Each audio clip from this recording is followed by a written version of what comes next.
So one important implication that I see from this, which is very relevant especially to our society, which has forsaken God and His Word, particularly in relation to marriage, is that marriage is not merely a human institution.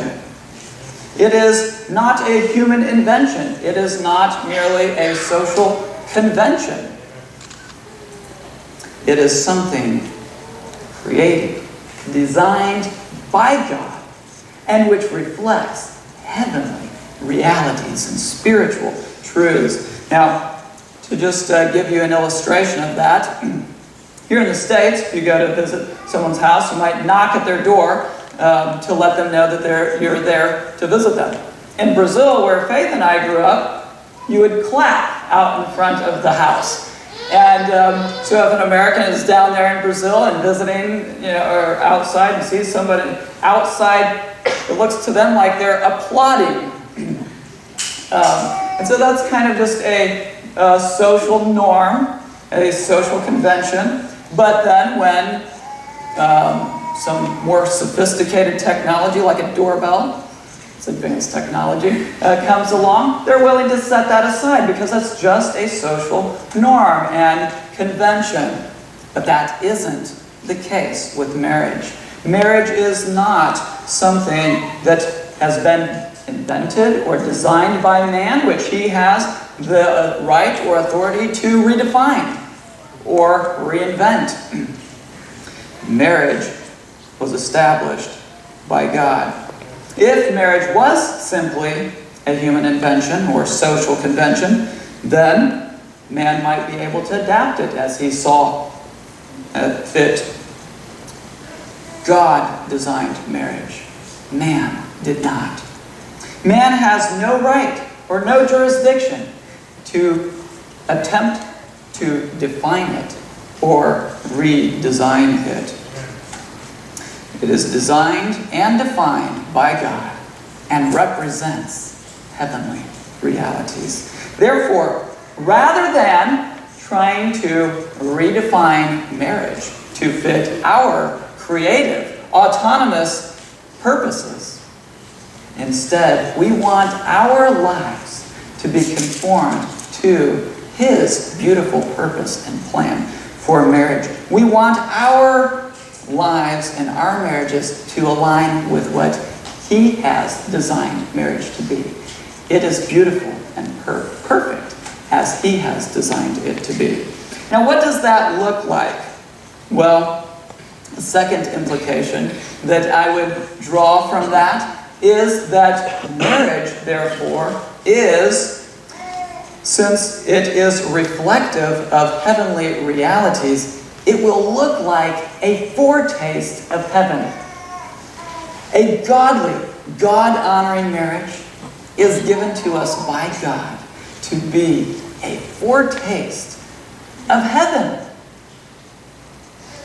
Now, we live in a society in which heaven itself is, the perspective on heaven itself is distorted and perverted.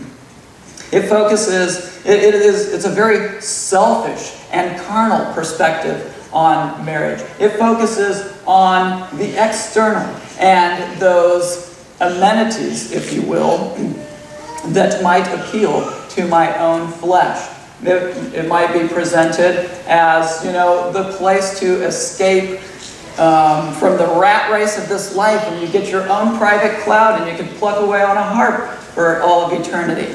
Or something more derived from Scripture, it's the place where you get to escape from hell. Or it's the place where you get to walk on streets of gold. Or where you have the sea of glass. Or all of those beautiful stones and precious stones that make up the foundation and wall of the city. But it's very, if you notice, very self-centered. It is very selfish. None of these are the focus or the basis for our joy in heaven. All of these amenities, so to speak, of heaven were created by God for the very purpose that He created everything that He created. which was for His glory. Everything that God created was for that purpose, for His glory. Not so that we could get caught up in all of the manifold benefits that the rays of sunlight bring to our lives, or to produce, or even something like a plant that takes dirt and transforms it into something that is both appetizing and nutritious for our bodies.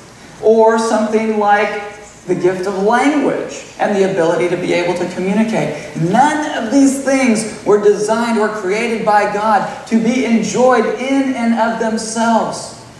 But they were created by God for us to enjoy them. But in our enjoyment of them, to increase and enhance our experiential joy in God. And our delight in Him. Our delight in whatever God has created is to point and call our attention to the one who created them and the one who they proclaim.